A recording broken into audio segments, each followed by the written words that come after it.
Class 10। आज हम इस क्लास में एक कॉन्ग्रुएंसी क्राइटेरिया को सिमिलैरिटी क्राइटेरिया को प्रूव करेंगे और वो सिमिलैरिटी क्राइटेरिया है angle angle angle.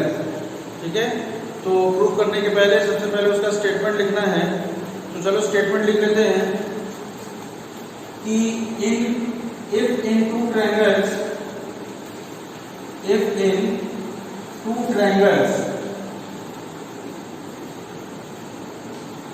all three angles are equal,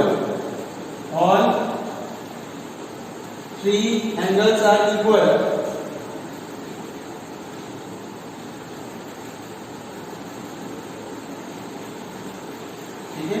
If in two triangles all three angles are equal, then their sides are also in equal ratio. Then their sides are in equal ratio and hence the two triangles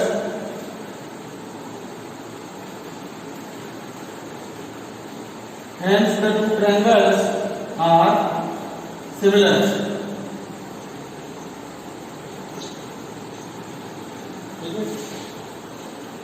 ये हमारा statement है कि अगर किसी दो triangle में दोनों triangle के जो एंगल्स हैं, तीनों एंगल्स, पहले एंगल के तीनों एंगल्स अगर दूसरे ट्रायंगल के करस्पॉन्डिंग तीनों एंगल्स के बराबर हैं, तो हमें प्रूव करना है कि जो दोनों ट्रायंगल्स के करस्पॉन्डिंग साइड्स हैं वो हमारे इक्वल रेशियो में हैं, जिससे कि हम ये कह सकते हैं कि जो दोनों ट्रायंगल्स हैं वो हमारे सिमिलर हैं। ठीक है, तो देखो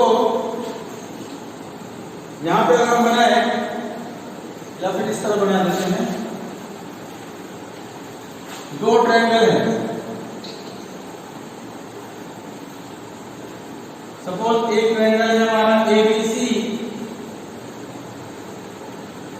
और दूसरा ट्रायंगल है DEF। ABC और दूसरा ट्रायंगल है DEF।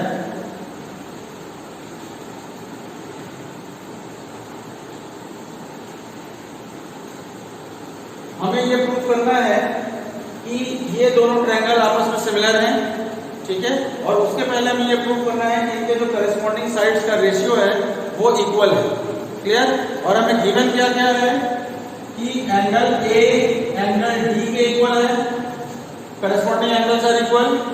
इसी तरह एंगल B जो है वो हमारा एंगल E के इक्वल है और एंगल C एंगल F के इक्वल है। ये चीज हमें गिवन है, तो पहले हम गिवन को लिख लें। गिवन है हमें कि angle A is equal to angle D, angle B is equal to angle E and angle C is equal to angle F। ठीक है, और हमें प्रूफ क्या करना है? To prove triangle ABC is similar to triangle DEF and तीनों जो sides है उनके करस्पॉन्डिंग साइड्स का जो रेशियो है वो भी इक्वल है, ये भी हमें प्रूव करना है। यानी AB by DE is equal to BC by EF is equal to AC by DF। ये दो चीज हमें प्रूव करनी है और ये चीज हमें गिवन है। क्लियर? तो अब हम इसमें क्या करेंगे, देखो एक कंस्ट्रक्शन करेंगे।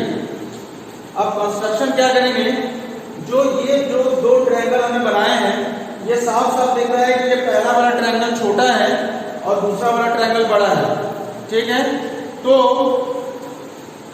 हम क्या करेंगे, ये जो बड़ा वाला साइड DE है उस पे हम एक पॉइंट इस तरीके से P मानते हैं, इस तरीके से P माने सच दैट ये जो DP है, ये जो D से लेके P ठीक है।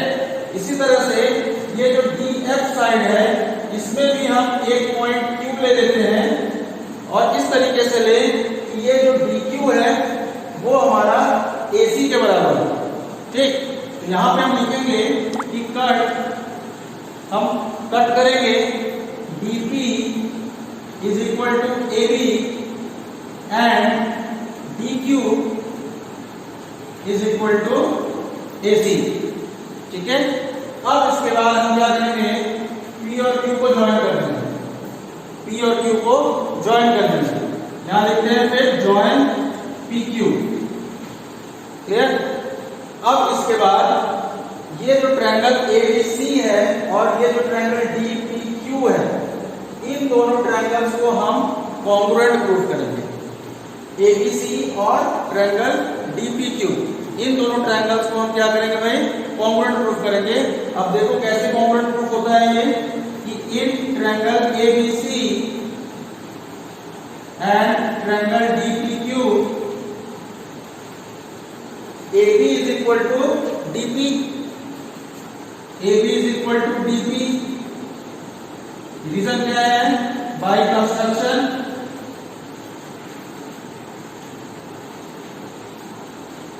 ठीक है, उसके बाद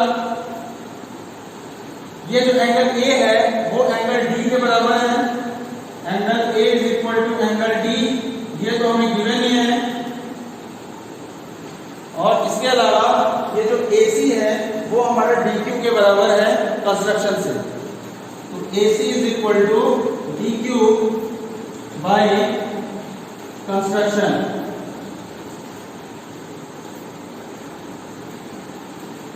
ठीक है, तो हम देख सकते हैं कि एक साइड ये है जो कि इक्वल है, फिर एक एंगल ये एक जो कि इक्वल है, और फिर ये दूसरा साइड जो कि इक्वल है। तो बाय साइड एंगल साइड ये दोनों ट्रायंगल्स जो है वो हमारे कॉन्ग्रुएंट हो जाएंगे। देयरफॉर बाय SAS यानी कि side angle side rule, triangle ABC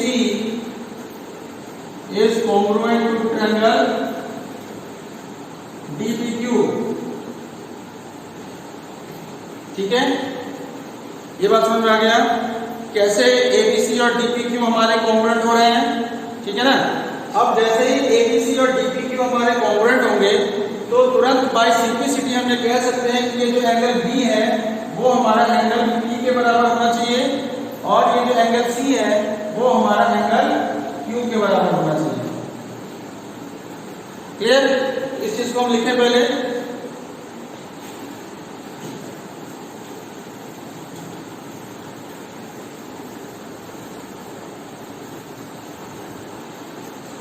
कि क्योंकि ये दोनों ट्रायंगल हमारे कॉन्ग्रुएंट हो गए, therefore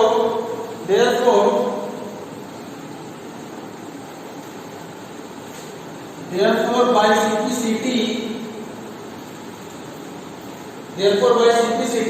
angle B is equal to angle P, angle B is equal to angle P and angle C is equal to angle Q। ठीक है, लेकिन जो थ्योरम था, जो हमारा स्टेटमेंट था एंगल एंगल एंगल का, उसमें तो एंगल B एंगल E के बराबर दिया हुआ है और जो एंगल C है वो एंगल F के बराबर दिया हुआ है। तो हम यहां पे लिखेंगे बट गिवन कि एंगल B जो है वो हमारा एंगल E के बराबर है and angle C is equal to angle F। Angle C हमारा एंगल F के बराबर है। तो अगर हम इन दोनों को मिला दें तो हमारा एंगल P भी एंगल E के बराबर होना चाहिए। तो हम यहां लिखेंगे therefore angle P is equal to angle E and, और यहां से हम क्या लिख सकते हैं कि angle Q is equal to angle F। ठीक है, तो देखो भाई एंगल P जो है हमारा एंगल E के बराबर हो गया और एंगल Q हमारा एंगल F के बराबर हो गया। लेकिन अगर हम ध्यान दें कि एंगल P और एंगल E ये दोनों हमारे एक्चुअली करेस्पॉन्डिंग एंगल्स हैं, और करेस्पॉन्डिंग एंगल्स इक्वल होने का क्या मतलब होता है कि दोनों लाइन आपस में पैरेलल हो। क्योंकि 9th में हमने पढ़ा था कोई भी दो लाइन अगर पैरेलल होती है तभी हमारा करस्पॉन्डिंग एंगल इक्वल होता है, ठीक है ना। तो यहाँ पे चूंकि हमें करस्पॉन्डिंग एंगल्स इक्वल आ रहे हैं, इसका मतलब जो हमारा PQ होगा वो EF के पैरेलल होगा। therefore PQ is parallel to EF, clear. अब PQ जो हमारा EF के पैरेलल जैसे ही हुआ तो हम इस पूरे बड़े वाले ट्रायंगल DEF में थेल्स थ्योरम लगा सकते हैं। तो अगर थेल्स थ्योरम के अकॉर्डिंग क्या हो जाएगा भाई, dP upon PE is equal to dQ upon QF। तो अब हम यहां पे लिखेंगे therefore according to Thales theorem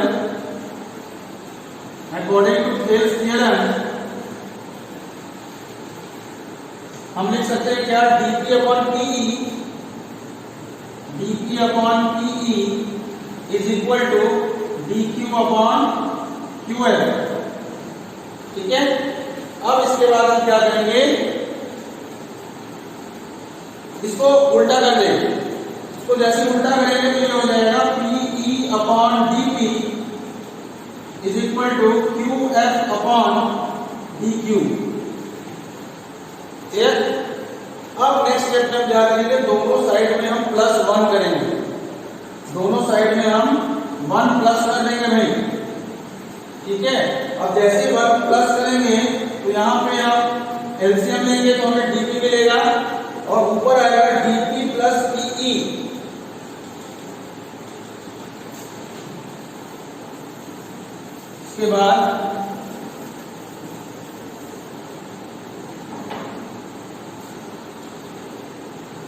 इसके बाद हम क्या लिखेंगे भाई, dP plus PE,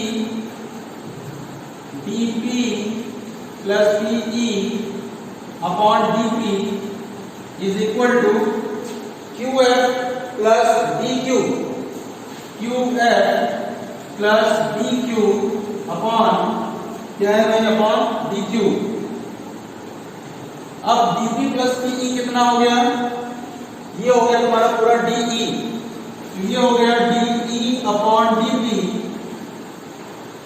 is equal to QF plus DQ, QF plus DQ हो जाएगा DF, तो DF अपॉन DQ, ठीक है। अब इसको अगर हम उल्टा कर दें तो ये हो जाएगा dP अपॉन DE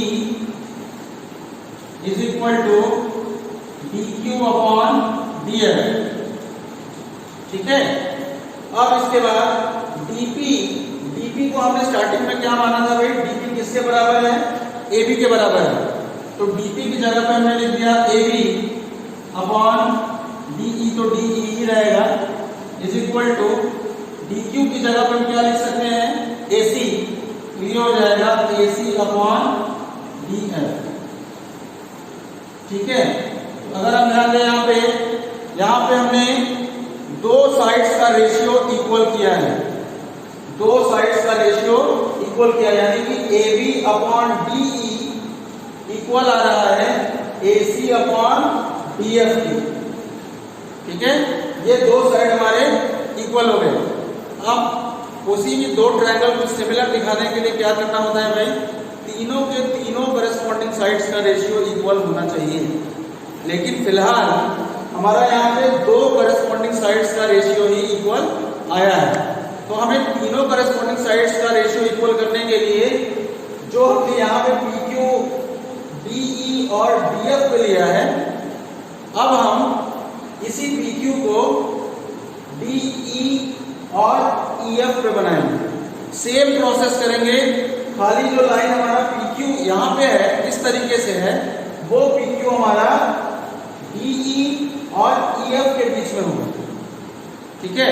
और फिर हम सेम तरीके से करते जाएंगे और फिर हमारा जो है वो आएगा AB upon DE is equal to BC upon EF। फिर हम दोनों इक्वेशन को मिला के कहेंगे कि AB upon DE is equal to BC upon EF is equal to AC upon DF। तब हम कहेंगे कि ये दोनों ट्रायंगल्स सिमिलर हैं, ठीक है। तो ये हमारा फर्स्ट पार्ट हुआ है। इसके बाद अब हम सेकंड पार्ट में चलते हैं, जिसपे हम फिगर को थोड़ा सा चेंज करते हैं, ठीक है। तो चलो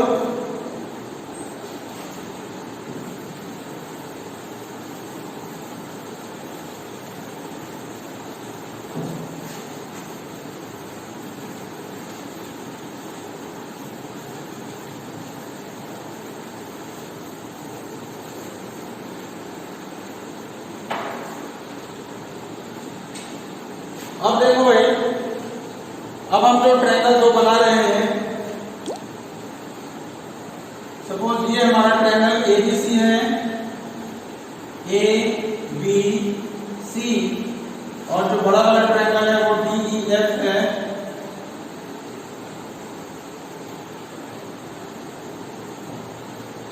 डीईएफ। अब इसके बाद हमने जो PQ लिया था वो हॉरिजॉन्टली ऐसे लिया था। अब हम PQ को इस तरीके से ना लेके इस तरीके से लेंगे।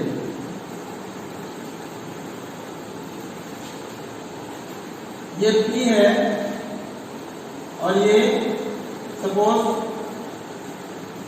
EF पे सपोज कोई एक पॉइंट Q है, ठीक है, और ये इस तरीके से लिया गया है कि ये जो EP है, ध्यान देना, ये जो EP है वो हमारा AB के बराबर है और ये जो EQ है वो हमारा AC के बराबर है, सॉरी BC के बराबर है, ठीक है।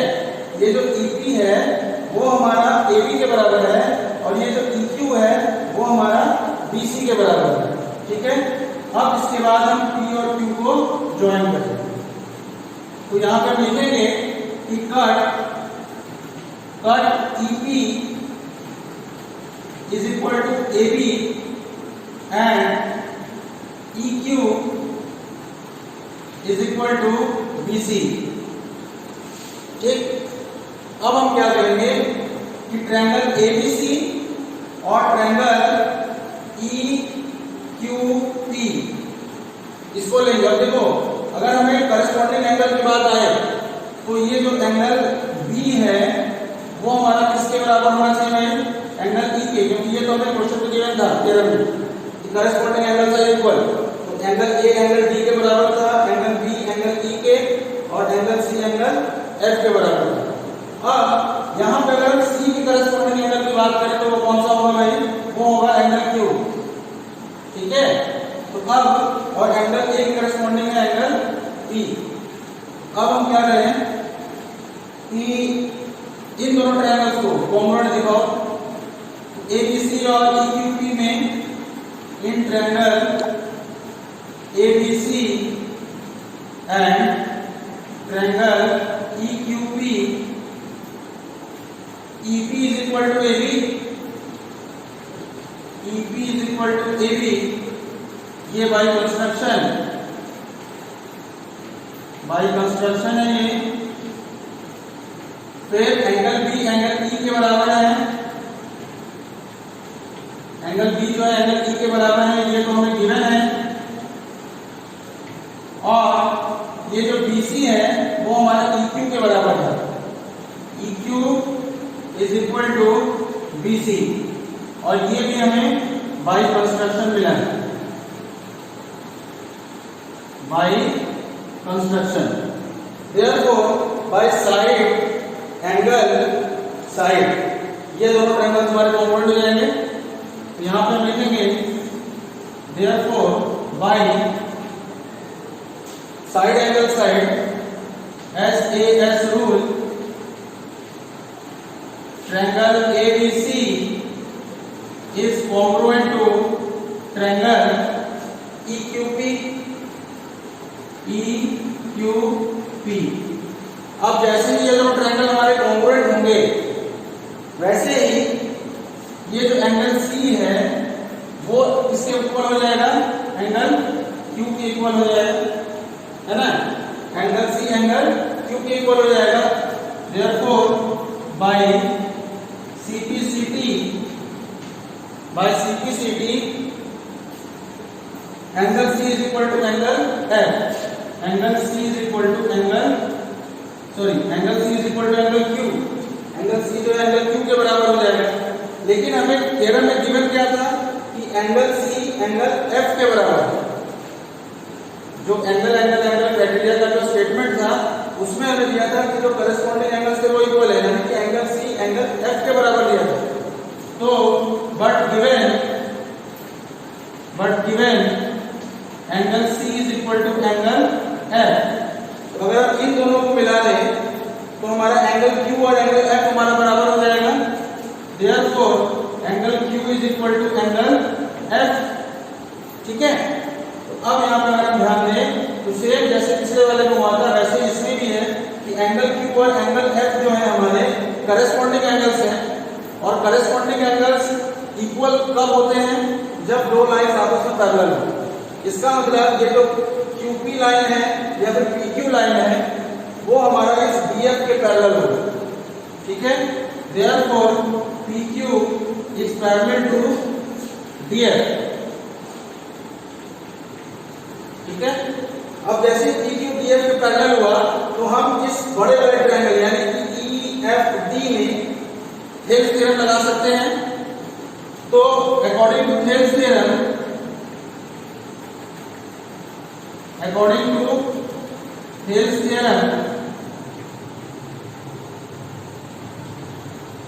हम क्या लिख सकते हैं, EQ upon QF, EQ upon QF is equal to EP upon DP, EP upon DP, ठीक है। अब हम क्या करें, ये जो स्टेटमेंट आया है थेल्स थ्योरम लगाने के बाद इसको हम रिवर्स कर दें, उल्टा कर दें। अगर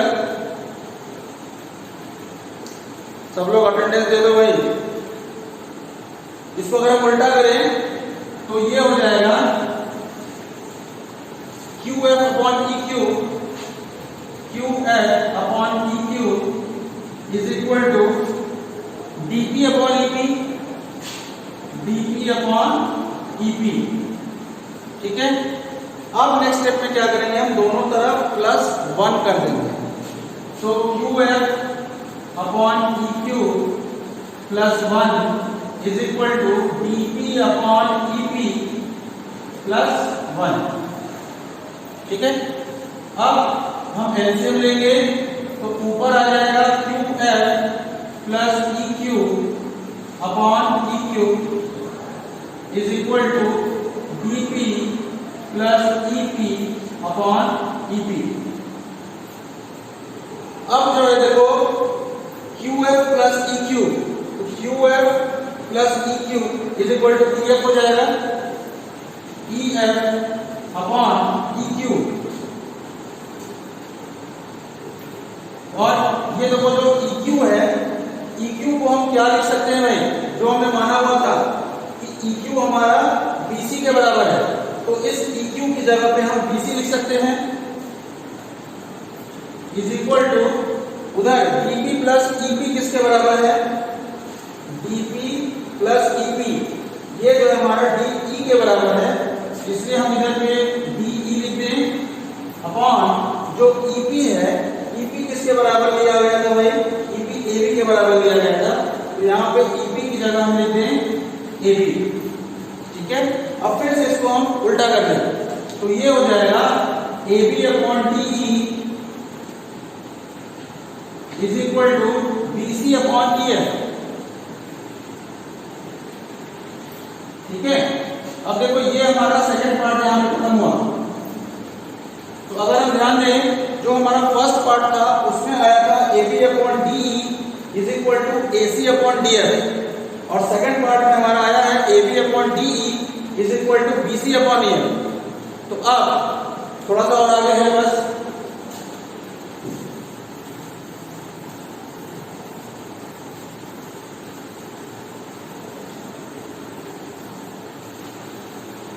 देखो फर्स्ट पार्ट में हमारा आया था AB अपॉन DE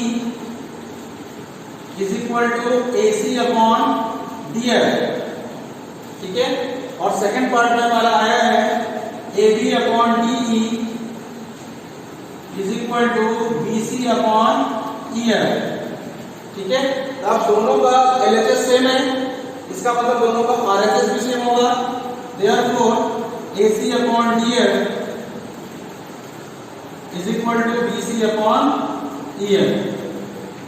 तो देखो भाई AB upon DE AC upon DF के भी बराबर है, और AB upon DE BC upon EF के भी बराबर है, और ये दोनों भी आपस में बराबर है। तो इन तीनों को हम मिला के लिख सकते हैं क्या, कि AB अपॉन DE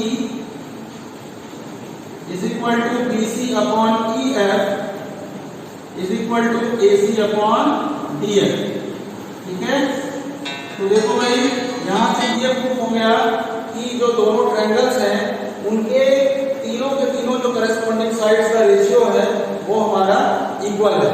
ठीक है, और चूंकि हमें पता है कि सिमिलर ट्रायंगल्स होता क्या है भाई, तो ऐसे दो ट्रायंगल्स जिनके करस्पॉन्डिंग साइड्स का रेशियो इक्वल हो उन्हें हम सिमिलर ट्रायंगल्स बोलते हैं। तो यहाँ पे दोनों ट्रायंगल्स के जो करस्पॉन्डिंग साइड्स का रेशियो वो इक्वल है, इसलिए हम इन दोनों ट्रायंगल्स को क्या बोलेंगे भाई, सिमिलर ट्रायंगल्स बोलेंगे। Therefore triangle ABC is similar to triangle DEF।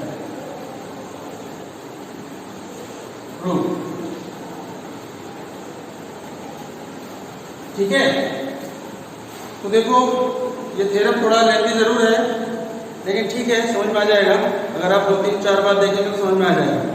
ठीक है, तो आज क्लास में इतना ही रहेगा।